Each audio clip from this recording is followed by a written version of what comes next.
क्या सरकारी अस्पताल अब इलाज के केंद्र नहीं बल्कि दलालों की मंडी बन चुके हैं? उत्तराखंड के रुड़की से एक ऐसी खबर सामने आ रही है जो स्वास्थ्य विभाग के दावों की धज्जियां उड़ा रही है। यहाँ रात के अंधेरे में मानवता शर्मसार हो रही है। जब गरीब मरीज उम्मीद लेकर अस्पताल पहुंचता है तो डॉक्टर नहीं बल्कि दलाल उसका स्वागत करते हैं और खेल शुरू होता है जिंदगी और मौत की सौदेबाजी का। रुड़की के सरकारी अस्पताल में इन दिनों सफेद कोट के पीछे काले धंधे का बोलबाला है। सूत्रों की माने तो अस्पताल के कुछ डॉक्टर और स्टाफ की मिलीभगत से यहाँ दलाली का सिंडिकेट चल रहा है। जैसे ही कोई गंभीर मरीज अस्पताल आता है तो उसे डराया धमकाया जाता है, सुविधाओं का अभाव बताया जाता है और फिर शुरू होता है रेफर करने का खेल। अस्पताल से रेफर होते ही दलाल गिद्धों की तरह मरीज को दबोच लेते हैं। एम्बुलेंस के जरिए मरीज को सरकारी अस्पताल के सीधे उन निजी फर्जी अस्पतालों में पहुंचाया जाता है जो शहर में कुकरमुत्तों की तरह उगाए हैं। इन अस्पतालों के पास ना तो पर्याप्त डॉक्टर है और ना ही जरूरी संसाधन। यहाँ मरीज का इलाज नहीं बल्कि उसकी जेब और जिंदगी से खिलवाड़ होता है। रात के अंधेरे में सरकारी अस्पताल में दलाल कैसे बेखौफ घूम रही हैं? क्या स्वास्थ्य विभाग को इन बिना मानक वाले फर्जी अस्पतालों की खबर नहीं? आखिर क्यों इन मौत की दुकानों पर विभाग मेहरबान है? क्या किसी बड़े हादसे का इंतजार कर रहा है प्रशासन?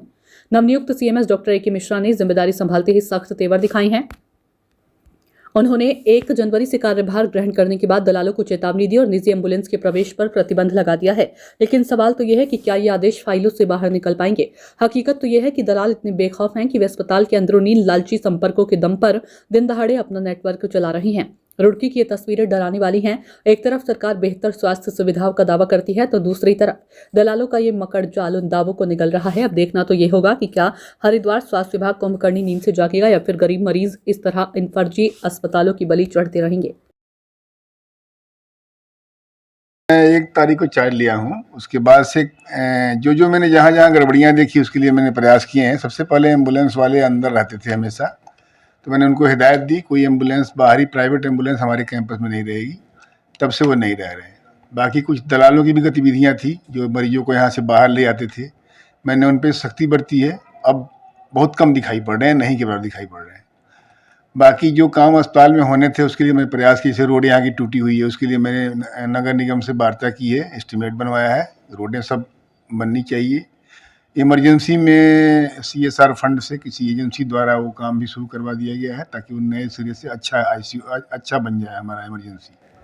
ठीक है। सर, बात की जाए तो जिस तरीके से डॉक्टर भी समय से नहीं आ पा रहे थे, तो अब आपने चार्ज संभाला है, तो क्या लग रहा है कि अब डॉक्टरों को भी कुछ हिदायत दी? मैंने डॉक्टरों की मीटिंग ली है। सबसे कहा है कि आप लोग समय पर आएँ, समय पर जाएँ। तब से डॉक्टर सब समय पर आ भी रहे हैं। सर, जो दलाल यहाँ पर इर्द-गिर्द घूमते हैं अस्पताल के अंदर, तमाम जो यहाँ के डॉक्टर हैं, ऐसे बताया जा रहा है कि उनसे भी उनकी साठ-गाँठ रहती है। तो क्या इस तरह कुछ बड़ा एक्शन लिया जा रहा है ऐसे? नहीं, ऐसी कोई सूचना मेरे पास नहीं है कि साठ-गाँठ है, लेकिन दलाल के बारे में सूचना थी कि वो घूमते हैं यहाँ, मरीजों को यहाँ से ले जाते हैं। तो मेरी हिदायत के बाद अब वो आना कम कर दिए। तो क्या पुलिस एक्शन भी किया जाएगा कुछ? अगर इसके बावजूद भी वो नहीं माने तो फिर पुलिस हेल्प ली जाएगी, प्रशासन या पुलिस से हेल्प ली जाएगी।